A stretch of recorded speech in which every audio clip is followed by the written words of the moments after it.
बऱ्याच वेळेस कसं होतं की भाजी करायचा कंटाळा येतो आणि खायचाही कंटाळा येतो, त्यावेळेस अशा पद्धतीची चटणी जर तुम्ही करताल तर तुम्ही भाजीला सुट्टी देऊ शकता। त्यासाठी कढईमध्ये इथे मी साधारण 3 चमचे तेल टाकून घेतलेलं आहे। पाव कप चणा डाळ, चमचाभर जिरे, चणा डाळ कुरकुरीत होईपर्यंत परतून घ्यायचं। 8 ते 10 कढीपत्त्याची पानं टाकून घ्यायचं। 5 मध्यम आकाराचे कांदे उभ्या फोडी चिरून घेतलेले आहे ते परतून घ्यायचं। त्याचबरोबर 3 चमचे तीळ टाकून घेतलेला आहे आणि तसेच 5 मध्यम आकाराचे पिकलेले टोमॅटो छान रंग असलेले लालसर असं घ्यायचं, म्हणजे चटणीला छान रंग येते, ते सुद्धा परतून घ्यायचं। आणि त्याचबरोबर 8 ते 10 इथे मी लसूण पाकळ्या, 1 इंचाचं आलं, कपभर बारीक चिरून घेतलेली कोथिंबीर आणि चवीपुरतं मीठ, चमचाभर इथे मी धने पावडर टाकून घेतलेला आहे आणि 2 चमचे साखर आणि 2 चमचे लाल मिरची पावडर झाकण लावून छान असं वाफून घ्यायचं।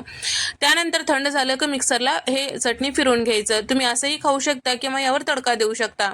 कढईमध्ये थोडंसं तेल टाकून घेतलेलं आहे, जिरे, मोहरी, हिंग टाकून आता हे तयार केलेली चटणी यामध्ये टाकून घेतलेली आहे आणि रंग छान येण्यासाठी बेडगी मिरची पावडर चमचाभर टाकून घेतलेला आहे आणि थोडीशी कोथिंबीर वरतून टाकून घेतलेली, झाकण लावून तेल साईडला सुटेपर्यंत वाफून घ्यायचं, म्हणजे चटणी फ्रीजमध्ये साधारण 4 ते 5 दिवस सहजपणे टिकून राहते।